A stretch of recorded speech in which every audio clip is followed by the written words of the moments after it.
연말까지 될 것 같은데요. 좀 설교를 화려한 영성이라는 주제로 한번 해보려고 합니다. 화려한 영성이라고 이 설교는 미국의 그 남서부 지역 사우스 웨스트 리전에 있는 목사님들 모임에서 그 오렌지 카운티 교회에 있는 댄이라는 목사님이 하신 설교인데 그 수련회에 우리 베인 목사님이 참석하셔서 이 설교를 들으시고 너무 많은 영향을 받으셔서 저는 전임 수련회 때 나눠주셨고 또 서울교회에서는 설교를 하신 걸로 제가 알고 있습니다. 그래서 그 목사님의 설교와 더불어서 또 대목사님이 그 설교를 하게 된 동기가 이 책을 읽고 있는데 그 우리나라 말로는 번역돼 있더라고요. 와일드 구스 체이스라고 해서 와일드 구스 체이스라는 이 책을 가지고 나와 있는 부분에서 그분이 공부한 거를 나눠줬는데 또 우리 베인 목사님이 좀 더 우리들에게 맞게끔 또 도와주신 것도 있고 또 개인적으로 제가 이 책을 읽으면서도 또 너무 격려받는 시간이었습니다. 그 미션월드에서 나온 책인데요. 제목 자체가 화려한 영성이라고 굉장히 화려하게 나왔는데 미션월드라는 이 출판사는 저희 예전에 DPI 책 가운데 회계라는 책이 있었습니다. 그 책을 번역해가지고 한국 일반 서점에다가 유통했던 출판사이기도 하기 때문에 좀 친숙한 그런 출판사인데 번역을 되게 그래도 잘 되어 있다라는 느낌이 들 정도로 좋은 책이라는 생각이 듭니다. 그래서 와일드 구스 체이스, 화려한 영성. 여러분 와일드 구스가 뭔지 아시죠? 구스 거위잖아요. 그래서 와일드 구스라고 하면은 기러기를 말합니다. 기러기를 이렇게 체이스는 쫓다. 그래서 기러기를 쫓는 행동. 현명한 행동입니까? 어리석은 행동입니까? 혹시 예전에 닭 잡아본 적 있습니까? 닭장에 들어가서 닭장이 작으면 괜찮은데요. 닭장이 크잖아요. 닭을 잡으려면 잡기 진짜 힘들어요. 닭이 도망다니잖아요. 근데 잘 못 나르는 닭을 잡는 것도 힘든데 날아다니는 기러기를 잡으려면은 그건 오죽 힘든 일이 아닐 수가 없습니다. 그래서 이 말 와일드 구스 체이스라는 말은 그냥 부질없는 행동이다라는 것을 뜻할 때 쓰는 말이기도 한데 그럼에도 불구하고 이 켈트 지역에 있는 영국의 북부 쪽에 있는 그런 지방입니다. 그쪽에 있는 사람들은 성령이라는 말을 부를 때 또 다른 별명으로 기러기라고 부른다라는 거죠. 되게 낭만적이라는 생각이 들었어요. 성령을 기러기라고 부른다. 왜냐하면 성령 하나님의 영은 우리가 길들일 수 없거니와 더불어서 그 가는 길을 알지 못하기 때문에 성령을 기러기라고 부른다고 한답니다. 기러기를 쫓는 삶. 어떻게 보면 세상 사람들에게는 되게 허무맹랑하고 쓸데없는 것 같지만은 그 안에 있는 영적인 가치를 깨닫는 사람들에게는 그것이 얼마나 놀라운 것인지를 성경은 계속 이야기하고 있습니다. 갈라디아서 5장 말씀 같이 보겠습니다. 갈라디아서 5장. 갈라디아서 5장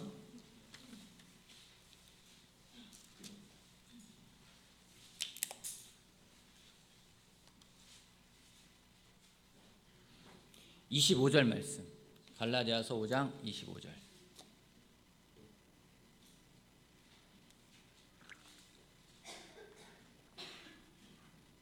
같이 한 목소리를 읽어볼까요? 우리가 성령으로. 자, 시작. 우리가 성령으로 삶을 얻었으니 우리는 성령이 인도해 주심을 따라 살아갑시다.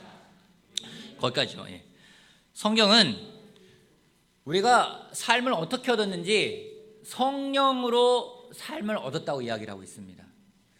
성경을 공부할 때 여러분 좀 우리 주변에서 우리 주위에서 우리가 세례 받을 때는 우리 안에 성령님이 와서 내재하시지만은 우리가 성경을 공부할 때는 주변에 성령님이 우리를 도우십니다.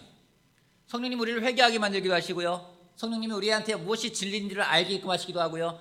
여러분 뭔가 그런 걸 경험한 적 있을 겁니다. 성경을 공부할 때 뭔가 나를 이끌어가는구나 하는 느낄 때가 있습니다. 그 성령의 인도하심을 받아서 우리가 성경을 통해서 회개하게 되고 삶을 얻었기 때문에 우리는 성령의 인도해 주심을 따라 살아가야 된다고 성경은 이야기를 하고 있어요. 성령으로 삶을 얻기에 삶을 잃지 않기 위해서는 계속해서 성령을 따라 살아가는 걸 이야기를 하고 있습니다. 그런데 중요한 것은 이 성령의 인도하심을 따라 살아간다는 그 삶 자체가 마치 기러기와 같다는 느낌이 들 때가 있다는 거죠. 왠지 요한복음 3장 말씀 같이 보겠습니다. 요한복음 3장 요한복음 3장 8절. 요한복음 3장 8절.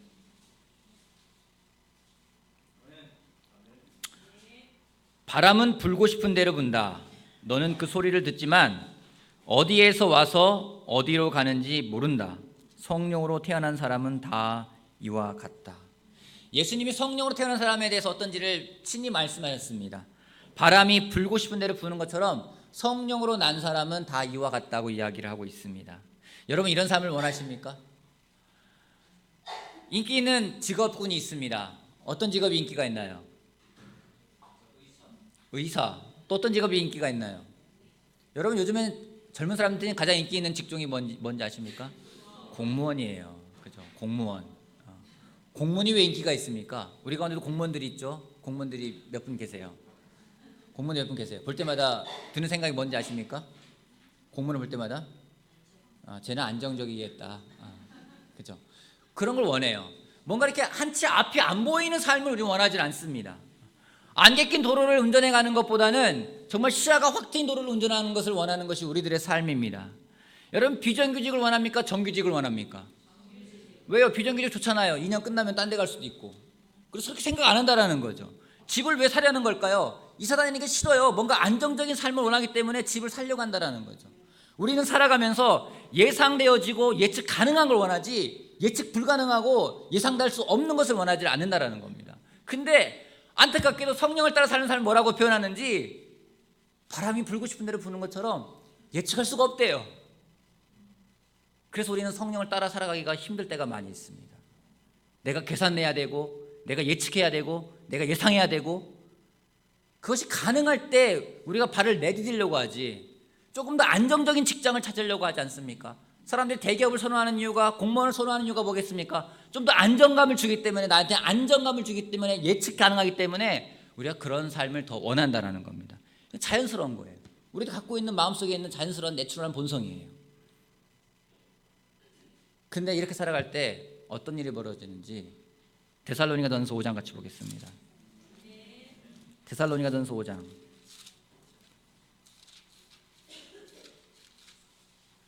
데살로니가전서 5장.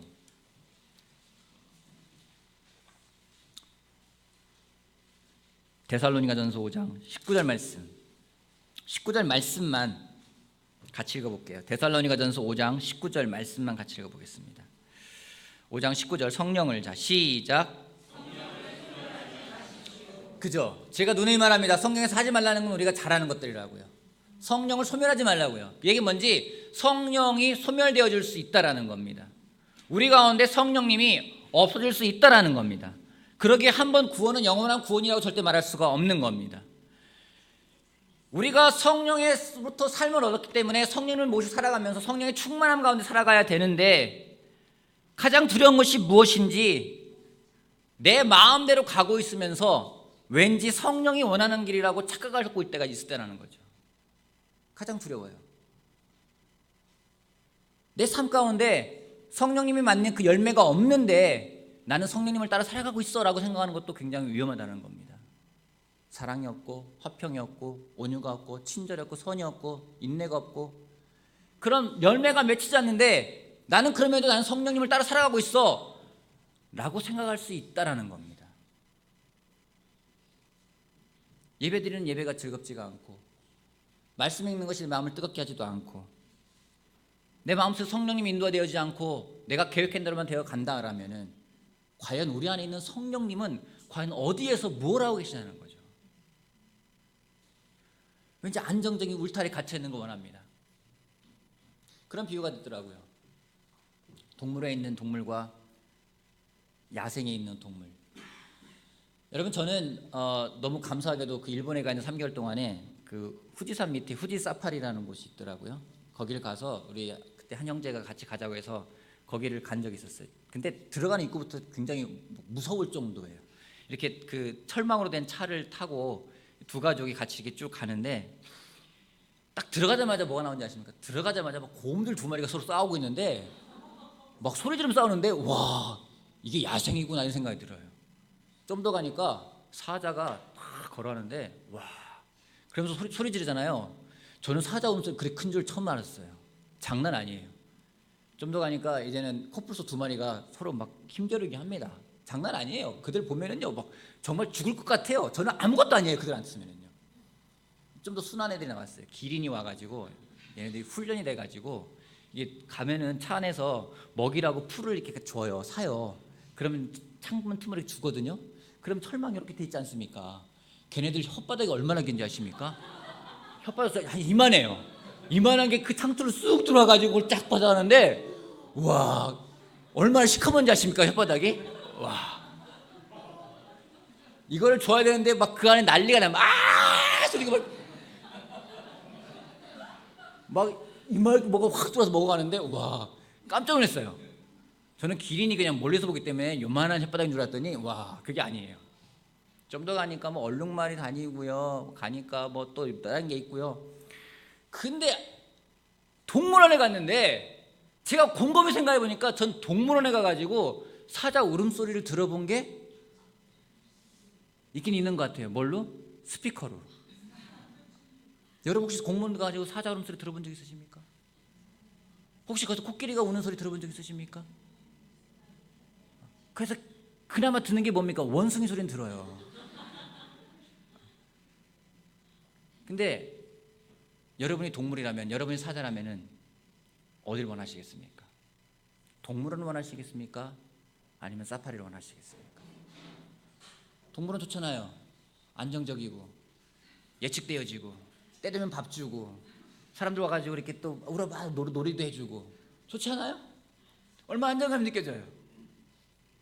근데 우리 분명 사자인데, 우리 분명 호랑인데 동물원 생활을 좋아할 때가 있다는 거죠. 성령님 인도하시는 삶과 내가 인도하는 삶, 그 차이가 뭘까? 왠지 동물원과 사파리에 있는 그런 삶이 아닌가 생각을 합니다. 성령님 왠지 내 안에 가둬져 있는 거예요. 이 책에 그런 표현이 돼 있어요. 뭐라 해야 되냐면 왠지 날아가는 기러기가 있는데 기러기 날개를 잘라버린 거예요. 그래서 날르지가 못하는 거예요. 그냥 머무져 있고 어느덧 기러기가 아니라 이제는 펭귄이 돼버린 거죠. 날지 못하는 펭귄. 그게 우리의 삶이 아닌가. 아까 태은영 자매가 얘기를 했습니다. 분명 하나님은 우리한테 자유 주셨는데 내 삶이 자유롭지가 않아요. 뭔가 얽매여져 있는 것 같아요. 누가 얽매였습니까? 하나님 우리를 얼마나 매였습니까? 우리가 우리 스스로를 얽매고 있는 건 아닌가 생각을 해보게 됩니다. 그 성령을 가두는 것이 6가지가 있다고 책에 나오는데 그중에 오늘 한 가지만 이야기하겠습니다. 첫 번째, 책임감입니다. 책임감. 느헤미야 2장을 보겠습니다. 느헤미야 2장.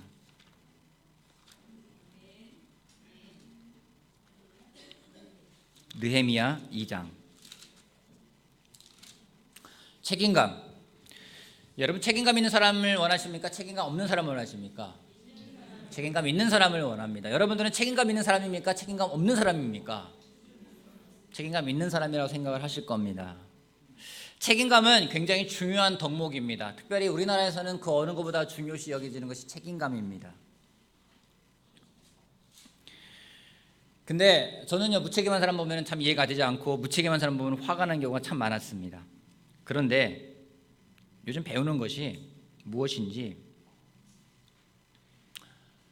과도한 책임감, 또 그에 따른 의무, 그것이 하나님이 보여주는 비전을 가로막을 수 있다는 거죠. 책임감이 성령님이 나한테 하시는 목소리보다 더 커요. 그래서 목소리가 들리지가 않아요. 내가 해야 될 일, 내가 책임져야 될 일이 너무 많고 그 소리가 너무 내 안에서 크다 보니 성령님이 나한테 보여주시고 들려주고자 하는 비전과 목소리가 들리지가 않는 때가 있다는 겁니다. 진정으로 성령에 인도되어져서 책임감을 가져간다는 것이 어떠한 것인지, 어떻게 살아가는 건지 성경이 보여주고 있는 한 인물이 있습니다. 그가 바로 느헤미야입니다. 느헤미야 2장 보겠습니다. 느헤미야는 아는 것처럼 예루살렘과는 멀리 떨어져 있는 곳에 있는 한 술 따르는, 왕의 술 따르는 아주 높은 직책을 갖고 있는 관원이 자기 동생과 그 친구들이 와서 예루살렘에 대한 상황을 이야기합니다. 성전은 수룹바벨이 가서 완성을 했지만, 다시 재건했지만 성벽은 불에 탄 채로 그대로 있다라는 말을 듣고 느헤미야가 굉장히 근심을 하고, 그러는 가운데 안색이 안 좋으니까 왕이 이 표정이 안 좋은데 무슨 고민 있나 싶다 하고서는 너 무슨 일 있니? 라고 물어보는 거예요. 그때 느헤미야가 답을 이야기를 합니다. 2장 4절 말씀, 3절 말씀. 임금님, 만수무강하기를 빕니다. 소신의 조상이 묻힌 성읍이 폐허가 되고 성문들이 모두 불에 탔다는 소식을 듣고서 울적한 마음을 가누지 못한 탓입니다 하고 아뢰었더니, 내가 바라는 것이 무엇이냐 하고 왕께서 또 나에게 물으셨다. 나는 하늘의 하나님께 기도를 드리고 나서 왕에게 말씀드렸다. 임금께서 소신을 좋게 여기시면 소신의 조상이 묻혀있는 유다의 그 성읍으로 저를 보내주셔서 그 성읍을 다시 세우게 하여 주시기를 바랍니다.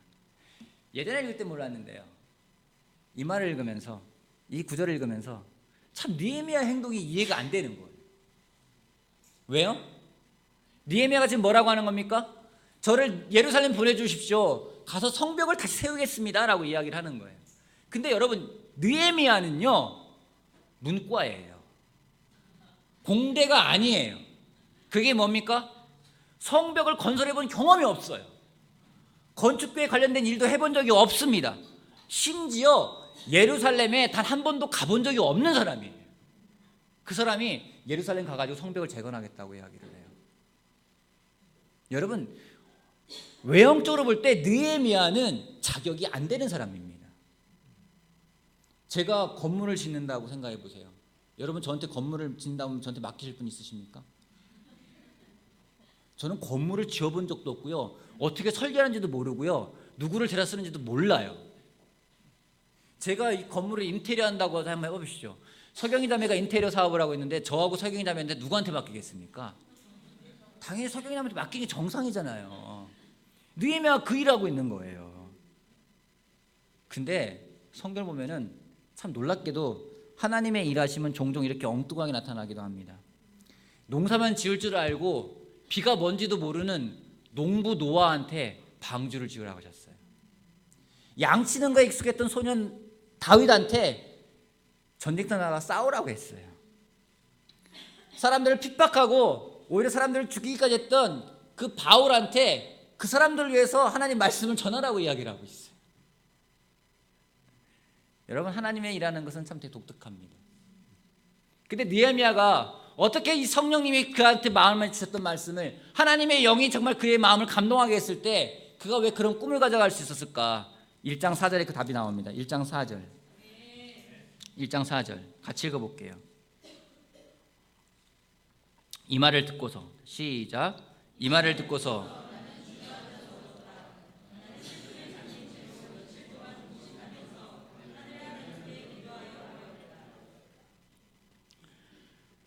하나님의 영이 그의 마음을 감동하자 그는 기도했습니다. 실제로 지금도 성령님은 우리 가운데 마음을 움직이시고 또 우리가 기도할 때 그 일을 명확하게 하십니다. 아까 광무선교가 이야기했지만 어제 내년을 계획하기 위한 패밀리 그룹 인도자 워크숍이 있었습니다. 아침부터 시작해서 오전부터 시작해서 오후까지 했는데 뭐 계획이라는 게 금방 나오는 것이 아니어서 어제는 많은 이야기들을 나누다가 어제는 내년에 우리가 어떤 방향으로 가야 될지에 대해서 이야기를 나누는 시간들을 많이 가졌습니다. 모두가 같은 마음이에요. 뭔지 아십니까? 내년에 우리가 뭐를 하고 싶고 어떤 거를 하고 싶고 뭘 보고 싶은가? 한 가지예요. 하나님이 하시는 일을 보고 싶어요. 모두가 그냥 그렇게 공부할 수 있는 거죠. 고백할 수 있는 거죠. 정말 하나님이 하셨다. 여러분, 하나님이 하신 일, 하나님이 보여주신 일, 그걸 성경은 뭐라고 하는지 아십니까? 그걸 기적이라고 하고요, 그걸 표적이라고 하고요, 그걸 이적이라고 합니다. 하나님이 하신 걸 보고 싶다. 하나님이 정말 일하시는 놀라운 기적을 보고 싶다. 그러기 위해서 우리가 정말 그 기적을 보고 싶기, 그런 마음이 있기 때문에 제가 제안한 것은 기도하자는 거였습니다. 솔직히 우리 교회는 일반 교회들보다 기도를 적게 합니다. 사실입니다. 세상에서는 기도 종류가 참 많아요. 묵상 기도도 있고요, 통성 기도도 있고요, 중보 기도도 있고요, 신유 기도도 있고, 새벽 기도도 있고, 철야 기도도 있고, 많은 기도가 있어요. 새벽 기도 하십니까? 철야 기도 해보셨습니까? 부끄럽게도 저도 못하는 것 같아요. 언제 해봤지? 옛날에 소시적에 한 20년 전, 30년 전쯤에 열심히 했는데 매주 금요일마다 가서 철야 기도 한다고 졸기도 했지만은 했었는데 여러분, 느헤미야가 그 마음이 성령님이 터치했을 때, 하나님의 영이 터치했을 때 그가 했던 건 기도였습니다. 진짜 책임감을 가져간다는 그거 아닐까요? 잘하는 말 있지 않습니까? 마틴 루터가 하루에 4시간씩 3시간씩 기도하다가 4시간씩 기도한다니까. 왜 그러니까 내가 할 일이 너무 많아서 기도하는 시간 늘렸다고 이야기를 하고 있어요. 어떠한 초대교회 때 있었던 한 교부들이 말하는 게 있습니다. 밤에 잠을 자지 않고 기도하니까 아내가 와서 왜 잠 안 자고 기도하니까 내가 할 일이 너무 많은데 어떻게 잠을 잘 수 있겠냐고, 하나님께 기도해야 되지 않겠냐고. 할 일이 너무 많아서 기도한다는 이야기예요. 진정한 책임감이 그게 아닐까요? 내가 책임을 지겠어, 내가 더 일을 하겠어, 더 열심히 하겠어, 더 많은 걸 하겠어, 더 시간을 내겠어가 아니라 하나님 앞에 정말 매달려가지고 기도할 수 있는 그 믿음, 그 자세, 그것이 진정으로 성령이 인도하는 사람의 책임감이라고 저는 확신을 합니다. 우리가 정말 성령님의 인도하심을 받고 싶다면, 진정 책임감을 내려놓고 싶다면 기도하는 것이 더 필요함을 제가 느낍니다. 우리 정말 느헤미야처럼 하나님의 영이 우리들 가운데서 터치하는 게 있다면 그걸 놓고 기도하는, 정말 기도를 통해서 비전을 가져가는 우리 모두가 되길 바라겠습니다. 아멘. 두 번째요, 여호수아 보겠습니다. 기도했으면 뭐 해야 될까요? 기도했으면 따라가야죠. 따라가는 걸 순종이라고 합니다. 여호수아 3장.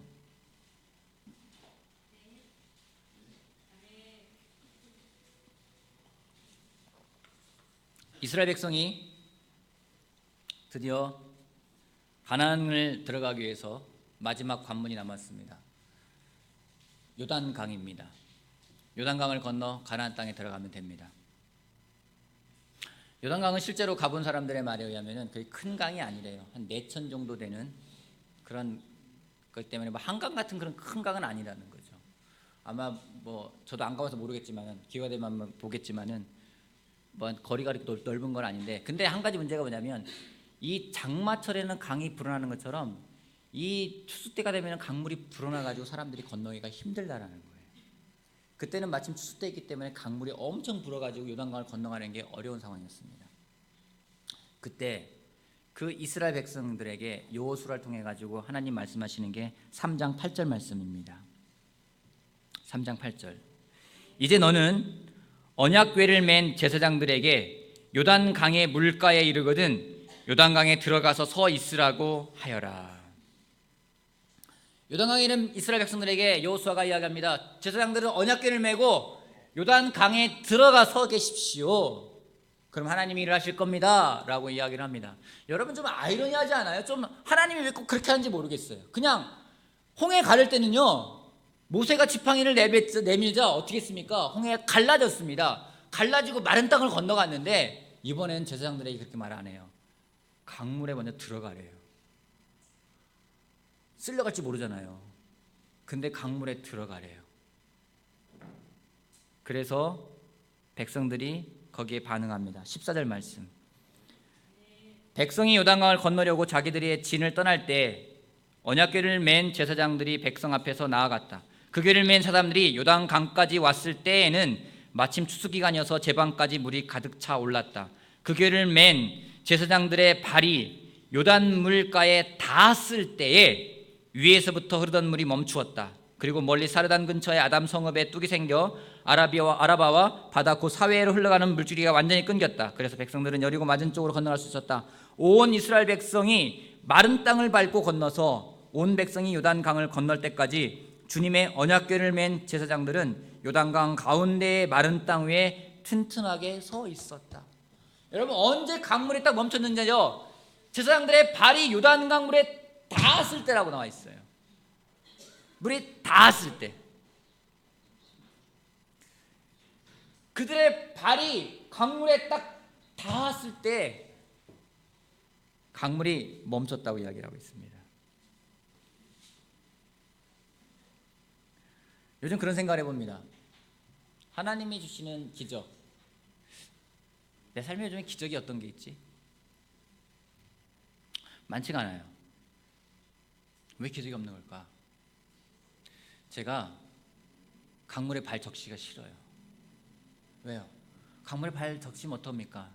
축축하잖아요. 그죠? 운동화 버리잖아요. 신발 버리잖아요. 바지도 버리잖아요.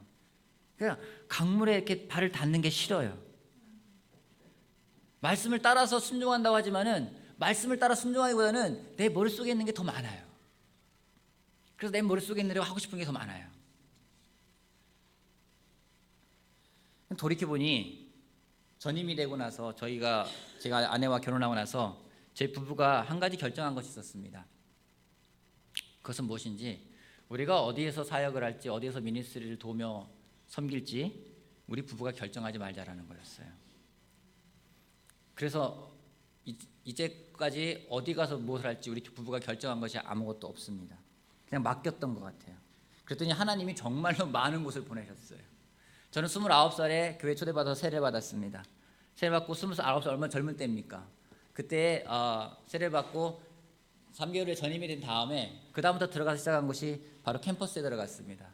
가서 대학원생들과 대학생들을 도와주고, 또 그러다가 저쪽에 잠실 쪽에 목동에 교회가 있을 때였는데, 그러다가 다시 잠실로 가게 되고, 결혼하고 싱글 도와주고, 다시 목동에서 잠실로 오고, 잠실에서 다시 목동으로 오고, 목동에서 영등포로 오고, 영등포에서 종로로 가고, 종로에서 부천으로 가고, 부천에서 영등포로 오고, 영등포에서 잠실로 오고, 다시 일본으로 갔다가 지금은 일산에 와 있어요. 정말 바람이 부는 대로 맡겼더니 막 여기가 그냥 뭐 해외까지 보내세요. 근데 놀라운 게 뭔지 아십니까? 가는 곳마다 기적이 있었어요. 어떤 기적이요? 정말로 망가져가던 가정이 다시 회복되는 기적이 있었어요. 정말 잃어버렸던 영혼들이 돌아오는 기적들이 있었어요. 뿐만 아니라 돌이켜보면 물질적으로도 많은 축복을 해주셨습니다. 제가 세례받을 때는 싱글이었기 때문에 가진 게 없었어요. 그래서 다 버리라고 했을 때 버릴 게 없었기 때문에 너무나도 그건 저한테 카운트 코스트가 아니었어요. 버릴 게 뭐가 있습니까? 근데 결혼을 하고 나서 지금 돌아보면은요, 아마 지금 제가 성경을 공부하고 다시 한번 그 카운트 코스트를 한다면은 지금이 더 힘들 것 같아요. 우리 모두 그렇지 않습니까? 제자 되고 헌신했는데 가난해졌다. 모르겠어요. 본인이 죄 짓지 않고는요 가난해지기 어려운 것 같아요. 우리 하나님이 많은 축복을 해주셨어요. 근데 요즘 어떤가? 점점 시간이 가면서 내가 커지고 있는 걸 보고 요즘 제가 회개하고 변화하고자 하는 부분들이 그런 겁니다. 나를 더 내려놓고, 나의 책임감을 내려놓고 내가 더 겸손하게 그냥 강물에 발을 적시는 거. 여러분 삶에서 기적을 보고 싶으면요, 우리는 기적을 행할 수 없기 때문에 기적을 행하시는 분의 종이 되면 제일 빠른 방법입니다. 잘 알고 있지 않습니까? 가나 혼인잔치의 포도주가, 물이 어떻게 포도주로 변했습니까? 하인들이 열심히 노력했기 때문입니까? 아니에요. 하인들은 시키는 대로만 했어요. 그냥 항아리마다 물을 가득 채우라 했을 때 물을 채웠을 뿐인데 그 물이 포도주로 변했지, 하인들이 막 어떤 공법을 만들어내가지고 화학적인 원리를 찾아가지고 물을 항아리에 누웠다가 숙성했더니 포도주가 됐다, 그것도 아니라는 거죠. 자유롭지 못한 이유가 뭘까요? 내가 주인이 되었기 때문입니다. 그냥 종으로 살면 되는데 내가 책임지는 자리에 있고 싶어 해요. 내가 주인이 된다는 얘기는요, 책임감이 있다는 말로 다시 말할 수가 있습니다. 그 책임감이 있다는 말이 뭔지 아십니까? 내가 조종하고 싶은 거예요. 내가 컨트롤하고 싶은 거예요. 화내는 이유가 뭐예요? 내 뜻대로 안 되니까요. 신기질 내는 이유가 뭡니까? 내 마음대로 안 되니까요. 내 계획대로 안 되니까요. 그렇게 화를 내고 짜증을 내고 뭔가 내 계획이 돼야만 되고 강요하게 되고 그 가운데 관계는 깨지게 되어 있습니다. 우리가 성령님의 인도하심을 받는다면 그냥 그 말씀대로 살아가면 돼요. 근데 이게 어려워요. 여러분, 기도도 어려울 때가 왜 어려운지 아십니까? 기도하면서 내가 하나님을 막 컨트롤하고 싶어요. 하나님 이거 해주세요. 이거 안 해주면 안 돼요. 그래서 막 금식을 해요. 내 마음 바꾸기 위한 금식이 아니라 하나님 설득하려고 금식을 해요. 그럼 어려울 수밖에 없지 않겠습니까? 이게 저의 모습이었어요. 하나님 이거 해야만 됩니다. 이거 해주셔야만 됩니다. 이리 가야만 됩니다. 어느덧 그러니 성령님의 인도하심이 아니라 나의 인도를 따라가고 있었던 걸 보게 됩니다. 내년에 정말 보고 싶습니다. 올해 말부터 정말 보고 싶습니다. 하나님이 하는 걸 정말 보고 싶어요. 정말 하나님이 하셨다라는 고백이 입에서 그냥 절로 나오기를 원합니다. 그러기 위해서 강물에 발을 적시고자 합니다. 여러분, 성령님 인도하심을 받는 책임감은 내가 주인 되는 것이 아니라 기도하는 것, 그리고 그분이 시키는 대로 하는 것, 그게 제일 간단한 방법인데 그게 제일 어렵더라고요. 오늘 여러분은 무엇의 인도를 따라가고 있습니까? 여러분의 책임감이 여러분을 인도하고 있습니까? 내가 지켜야만 될 것 같고, 내가 보호해야만 될 것 같고, 내가 만들어 나갈 것 같은 그 생각 속에서 살아가고 있습니까? 우리 정말 그러기 전에 먼저 기도할 수 있는 사람이 되길 바라겠습니다. 그러기 전에 먼저 발을 내디딜 수 있는 그 믿음의 용기를 가져갈 수 있는 한 명 한 명이 되길 바라요. 그래서 정말로 발을 내디뎠을 때 물이 그치는 것을, 뚝이 생겨서 마른 땅을 밟고 걸어가는 그런 기적들이 우리들 가운데 있고, 그걸 통해 하나님을 찬양하는 그런 찬양이 넘치는 우리 한 명 한 명이 되기를 바라겠습니다. 감사합니다.